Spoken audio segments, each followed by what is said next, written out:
Amen. He wanted them to admit that they were naked. He wanted them to admit that they were in a situation where they had turned their back on God. He wanted them to admit that they were in a condition that they need to be healed.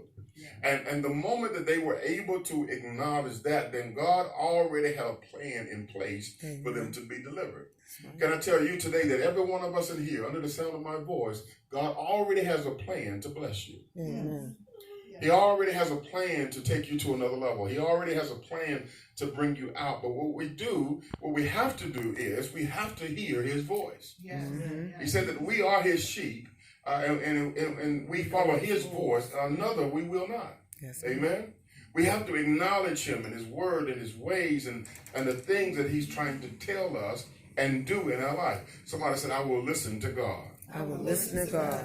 So then he begins to show them that if you are still under sin, you're in bondage. Yes. Mm-hmm. If you, and how do I know if I'm under sin? How many of you, will be honest, I'll raise my hand first in case you're afraid that sometimes in your life you had the case of the I can't help this. I just did it. I didn't want to do it. And sometimes I did want to do it, but I kept doing it. And all those things that I knew that God didn't want me to do. Amen? Mm-hmm. But how many, so that means that we were in bondage to sin.